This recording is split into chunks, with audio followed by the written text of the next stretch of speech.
इस वीडियो में बताऊंगा वेब 3 क्या होता है, वेब 3.0 क्या होता है। इन दिनों इंटरनेट की दुनिया पर मेटावर्स के बाद वेब 3.0 काफ़ी चर्चा में है। ये वेब 3.0 है क्या, इसके बारे में इस वीडियो में हम बात करेंगे। वेब 3.0 वेब 2.0 का ही अगला वर्जन है। इस नए शब्द ने इंटरनेट की दुनिया को काफ़ी ज़्यादा उत्साहित कर दिया है। आप भी सोच रहे होंगे कि वेब 3.0 है क्या, तो मैं बता दूं वेब 3.0 वेब 2.0 का ही अगला वर्जन है। इंटरनेट के इस युग के बारे में बताया जा रहा है कि आपको प्रत्येक मंच के लिए अलग अलग अकाउंट की ज़रूरत नहीं होगी, बल्कि आप एक ही अकाउंट से यूट्यूब, गूगल, ट्विटर और जितने भी सोशल मीडिया हैं उन पर एक्सेस कर पाएंगे। साथ ही आपकी गतिविधियों को उसी डिजिटल ब्लैकबोर्ड पर सूचीबद्ध किया जा सकता है जिसका उपयोग आप कर रहे होंगे। इसकी सबसे अच्छी बात यह है कि इस पर किसी केंद्रीय शक्ति का नियंत्रण नहीं होगा, बल्कि डाटा पर केवल यूजर्स का ही कंट्रोल होगा। वेब 3.0 के एप्लीकेशन ज़्यादातर इथेरियम नामक टेक्नोलॉजी पर आधारित होते हैं। क्या है वेब 2.0 और क्या है वेब 3.0? मार्च 2020 में कोरोना महामारी की शुरुआत के बाद ही ऑनलाइन सेवाएं हमारे दिनचर्या का एक हिस्सा बन गई थी। लोग खरीदारी करते हैं, फिल्में देखते हैं या यहाँ तक कि सामान ऑर्डर करते हैं। अधिकांश ऑनलाइन सेवाएं जैसे ईमेल, इंटरनेट और शॉपिंग क्लाउड सिस्टम पर कार्य करती हैं। इसमें रिमोट डाटा स्टोरेज और प्रोसेसिंग की सुविधा इंटरनेट के माध्यम से उपलब्ध होती है। Amazon web services, Google cloud और माइक्रोसॉफ्ट अजूरे और अन्य मंच क्लाउड सेवाएं प्रदान करती हैं।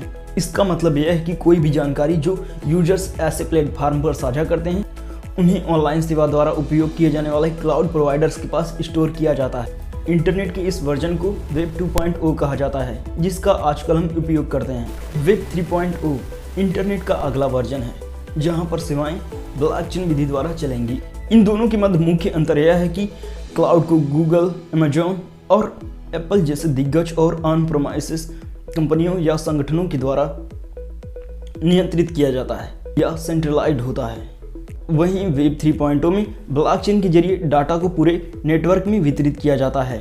कोई भी डाटा या सूचना का स्वामी नहीं होता। यह एक प्रकार का डिसेंट्रलाइज्ड यानी विकेंद्रीकृत इंटरनेट है, जो एक सार्वजनिक ब्लॉकचेन पर चलता है, जिसका उपयोग क्रिप्टो करेंसी के लेन देन के लिए भी किया जाता है। वेब 3.0 यह केंद्रीकृत इंटरनेट यानी वेब 2.0 से अलग होगा, जहां फेसबुक, गूगल, अमेजॉन और एप्पल जैसी शीर्ष कंपनियां यूजर्स डाटा का एक बड़ा हिस्सा रखती हैं।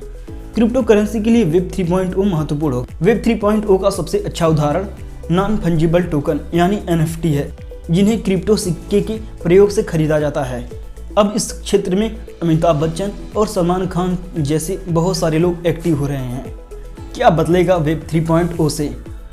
यह समझने के लिए कि वेब 3.0 क्यों महत्वपूर्ण है, इससे पहले हमें इंटरनेट के अगले वर्जन यानी वेब 1 और वेब 2 को समझना आवश्यक है, जो 1990 से लेकर आज तक चल रहे हैं। वेब 1 की शुरुआत स्टैटिक पेजों या पर्सनल पेजों के साथ हुई थी। उस समय लोग इंटरनेट पर नए थे, बातचीत की कोई गुंजाइश नहीं थी और उस समय ज़्यादा स्टैटिक पेज यानी स्थिर पेज ही उस टाइम थे। फिर 2000 के बाद वेब 2.0 आया और इसके साथ ही साथ अमेजॉन और फेसबुक जैसी कंपनियों का भी आगमन हो गया। यह दौर यूजर जनरेटेड कंटेंट का है।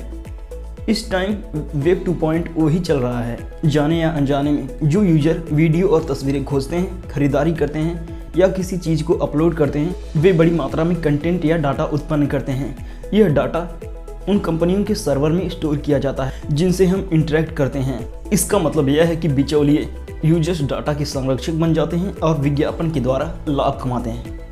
स्टेट काउंटर के एक डाटा के मुताबिक इंटरनेट मीडिया पर फेसबुक की 72% बाजार हिस्सेदारी है। हम इंटरनेट पर जितना अधिक समय बिताते हैं, कंपनी हमारे डाटा को उतना ही अधिक ज़्यादा एकत्र कर सकती हैं, जिससे उसे अपने AI एल्गोरिदम और विज्ञापन इंजन को बेहतर बनाने में मदद मिलती है और यह कंपनियों का एक प्रमुख राजस्व मॉडल भी है। वेब 2.0 गोपनीयता और साहित्यिक चोरी जैसी समस्याएं लाता है, लेकिन वेब 3.0 इतना आसान नहीं होगा। वेब 3.0 के लाभ: जो कुछ भी इंटरनेट पर है उसे एक्सेस करने के लिए आपको किसी भी अनुमति की ज़रूरत नहीं होगी।